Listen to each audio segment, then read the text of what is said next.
हमारे साथ हरबील केसी जी हैं, उनसे खास बातचीत करते हैं। लोकसभा के लिए वो चंडीगढ़ से कांग्रेस की टिकट पर अपनी उम्मीदवारी कर रहे हैं, उनसे बातचीत करते हैं। सर, आज आप कांग्रेस राजीव गांधी भवन पहुंचे, सेक्टर 35, क्या ये दावेदारी आप? आज मैं चंडीगढ़ कांग्रेस की जो लोकसभा सीट है उसके लिए कांग्रेस पार्टी के उम्मीदवार के रूप में अपने साथियों के साथ यहाँ अपनी दावेदारी के लिए यहाँ पर आया हूँ। अभी एप्लीकेशन यहाँ पर दूंगा, फिर उसका प्रोसेस जो भी हमारी पार्टी ने रखा है वो आगे आने वाले समय में बताया जाएगा।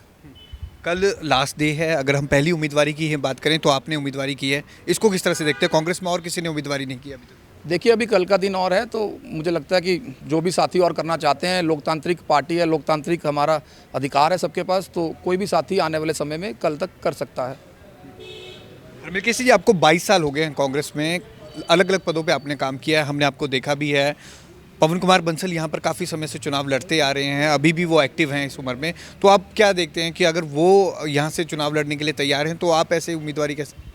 देखिए, हमारी पार्टी के अंदर एक लोकतांत्रिक अधिकार है। कोई भी पार्टी का कार्यकर्ता, कोई भी नेता पार्टी की लोकसभा के लिए या विधायक के लिए उम्मीदवारी कर सकता है। आप देखिए, हमारे साथ वाले राज्य हरियाणा के अंदर अभी आवेदन कल शायद उनके ख़त्म हुए हैं, तो 10 सीटों के लिए 300 से अधिक लोगों ने आवेदन किया है। तो यहाँ भी हमारी पार्टी ने ही हमारे को अधिकार दिया कि कोई भी साथी यहाँ पर आके लोकसभा की उम्मीदवारी के लिए अपना आवेदन कर सकता है। तो मैंने इस पार्टी में अपने 22 साल लगाए हैं। मेरी धर्मपत्नी मेरे साथ खड़ी है। मैं आपको बता देना चाहता हूँ कि पार्टी के लिए संघर्ष करते हुए पिछले 22 साल में मैंने शिद्दतें झेली हैं और मुकदमे दर्ज हुए हैं। मेरी पत्नी के ऊपर मुकदमा दर्ज हुआ है, मुझ पर मुकदमे दर्ज हुए हैं।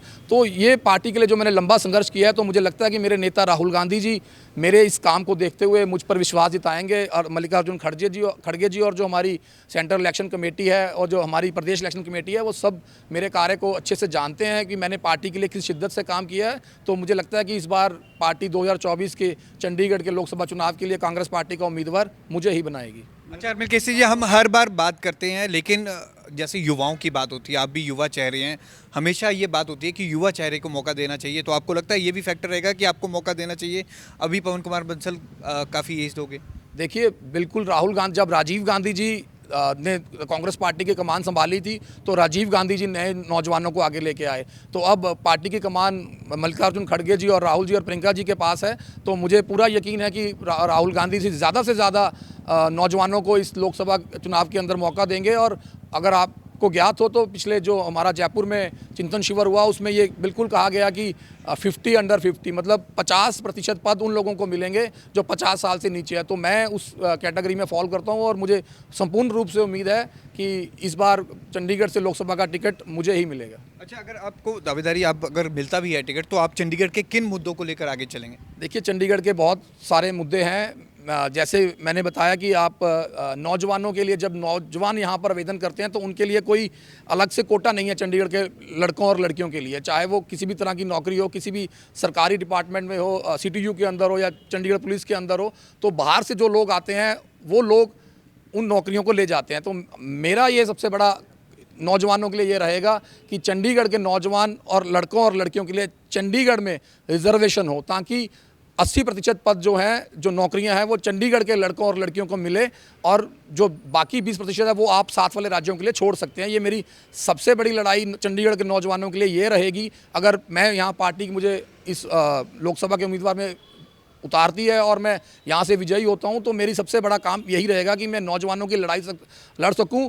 और जो आज मोदी सरकार के समय में, आज लोग इसको बोलते हैं बेरोजगारी, अनएम्प्लॉयमेंट, मैं अनएम्प्लॉयमेंट नहीं इसको कहता, मैं इसको अंडर एम्प्लॉयमेंट कहता हूँ। अंडर एम्प्लॉयमेंट का मतलब आज BA, MA, M.Ed किए लोग 20-20 हज़ार की नौकरियां कर रहे हैं। इस मोदी सरकार के अंदर लोग त्राही कर रहे हैं। उस सबको बदलने के लिए हम सबको संगठित होकर एक संघर्ष करना पड़ेगा, ताकि दोबारा से एक बार केंद्र में कांग्रेस पार्टी और यूपीए की सरकार बने और हम एक लोगों के फ़ायदे के लिए नीतियां जो हैं, अच्छी से अच्छी नीतियां ला सकें। इस सरकार की तानाशाही से हटाने के लिए, नरेंद्र मोदी की तानाशाही से हटाने के लिए कांग्रेस बहुत ज़रूरी है, चंडीगढ़ के अंदर भी और पूरे हिंदुस्तान के अंदर भी। अच्छा, ऐसा तो नहीं है अगर आपको टिकट नहीं मिली तो आप बगावत कर जाओगे बीजेपी में शामिल, क्योंकि ऐसी भी चर्चा चल रही है? देखिए, बगावत शब्द मेरी डिक्शनरी में नहीं है, और मुझे पूरी उम्मीद है कि 100% टिकट इस बार हरबील केसरी जी को ही मिलेगी। और मैं पूरे दावे से कह सकता हूं कि राहुल गांधी जी की नीतियों पे मुझे पूरा विश्वास है, खड़गे जी पे पूरा विश्वास है, और मुझे सेंट्रल इलेक्शन कमेटी पे पूरा विश्वास है कि एक नौजवान होने के नाते और मेरे संघर्ष और मेरे काम को देखते हुए पार्टी इस बार टिकट चंडीगढ़ लोकसभा से मुझे ही देगी। तो हरमेल केसरी से अपने टिकट की दावेदारी लोकसभा चुनावों के लिए आज ये करने आए हैं राजीव गांधी भवन में। और आप देख सकते हैं राजीव गांधी भवन में अभी पहली उम्मीदवारी हरमेल केसरी द्वारा की गई है। 7 तारीख को ये आवेदन मांगने शुरू हुए थे और अभी जो पहला आवेदन है वो हरमेल केसरी द्वारा ही किया गया है। और उन्होंने ये कहा है कि उन्हें 100% भरोसा है कि उन्हें ही टिकट मिलेगी। कैमरामैन रजत के साथ भगवत सिंह, पंजाब केसरी, जगबानी टीवी, चंडीगढ़।